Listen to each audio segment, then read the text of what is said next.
એ માતાના પૂર્ણ રાશિને તમારામાં પૂરા ભરી દીધા. ચોય પ્રાણ પ્રતિષ્ઠા કરવા માટે બ્રાહ્મણોને બોલાવવા પડ્યા. આ પ્રાણ જીવન પાતળીઓ વાલો આ તમારું જીવન આપી દીધું માતાએ. છતાંય હજુ સુધી તો ચોક ચોક ખોળો તો બહારનું બહાર છો છે. પરમાત્મામાંથી તમારું પ્રગટ્યપણું છે, બીજે ચોથી છે નહીં. એવું આપણા મહાપુરુષો કીધું. આવો એક ઉત્તમ અવસર. પ્રાણ 21,600 રોજના તમે વાપરી રહ્યો છો. અહીં માતાએ તમને પ્રદાન કર્યા છે અને એને લઈને આ હૃદય ચાલે છે. અને જોડે જોડે એવી પ્રાણ પ્રતિષ્ઠા કરીને પ્રાણના હાથી નાદનો સંબંધ કર્યો, બોલતો કર્યો. પાછો બીજા મંદિરોમાં તો બધા દેવો છે તે બોલે કે ના બોલે, પણ આ મંદિરમાં તો બોલતો, ચાલતો, હરતો, ફરતો, જંગમનું તીરથ. એને જાય તો ઇંગ્લેન્ડ જાય, અમેરિકા જાય, ઓસ્ટ્રેલિયા જાય, કેનેડા જાય, અને જો સારું કરો તો સ્વર્ગમાં જાય, અને એથી જ આવવું હોય તો ગુરુના શરણમાં જઈ શકે. એવો હરતો ફરતો આવો આ તમને જંગમનું તીરથ આવો દેહ આપ્યો. બાપ, તમે ચો જઈને બેઠા છો, કેવા વિચારોથી તમે આ દોડો છો એ જ કઈ ખબર પડતી નથી. આટલું મોટું બધું નરવા નરવા શબ્દો જોતોથી લાવીને ફેદ ફેદ હું કરો છો? બાપ, પેલા કોઈક સંતે ગાયેલે છે, શીખી છોડીને પાઠ કરે છે ગીતાના, આ પેજારાના પીર કદી થવાના, એમ કીધું મહાપુરુષ.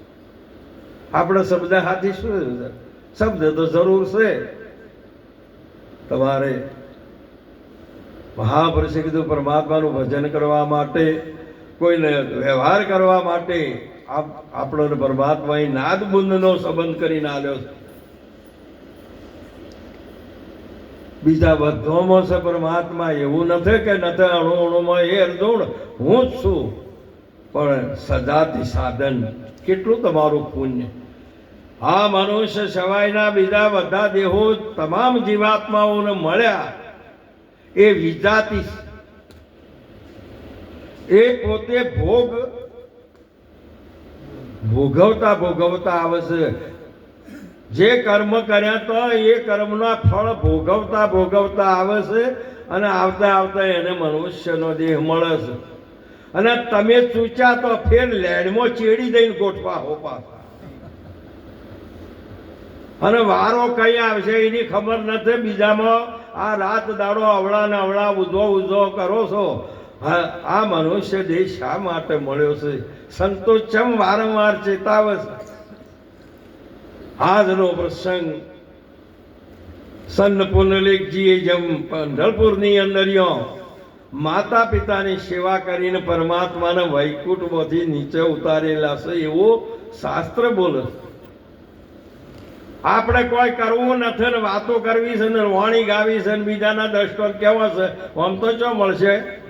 મોણ નો હસિયા ને મોણ નું હોળ નથી. હા, મોણ નો આખલો ને મોણ નું હોળ નથવાયા હસિયા, ખાડોબા ખોળ ચોથી ખાપો.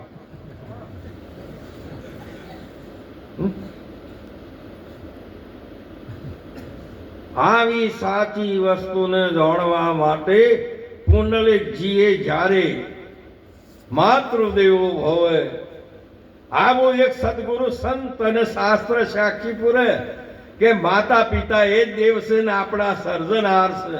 હજુ તો સર્જનાર કોણ છે કે સર્જનારે સૃષ્ટિ રચી અને હંતાઈ ગયો છે કે તમારી ઓશોમાં પીળીઓ થયો છે એમ કહું છું. ભગવાન ભળાતો નથી.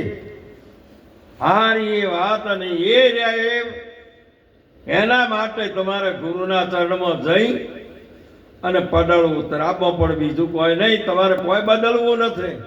ભગવાનને ઓળખતા નથી ને દેખાતો નથી. એના માટે દ્રષ્ટિકોણ બદલવાની જરૂર છે. સૃષ્ટિ બદલવાની કોઈ જરૂર નથી. એના એ જ ભગવાન હતા ને અર્જુનજીને હાળો દેખાતા હતા. એના એ જ ભગવાન હતા ને એમને સખા દેખાતા હતા. પણ જ્યારે જ્યારે પરમાત્માએ એના પર અનુગ્રહ કરી અને કરુણા કરીને એમને સાચી રાહ બતાવવા માંડ્યા અને જ્યારે દિવ્ય દ્રષ્ટિ આપી બાપ ગુરુના સ્વરૂપે થઈને, તારે એમને વિશ્વ ચતુરી વિસંભરત દેખોણો કૃષ્ણ કનૈયા ચોમ ઉચ્યાયા છી. આ સર્પાદી ઠેકોણે રજુ ભાષો જગત ઠેકોણે જોયા રામ. એકો બ્રહ્મને દ્વિતીયા નાસ્તી મન બુદ્ધિ કરે ને કામ. આ ગુરુના સંગમાં ભજનના રંગમાં અહમ બ્રહ્મ જ્ઞાન ગંગમાં નાયો. હારી વસ્તુ તમે સાચું તો કરો.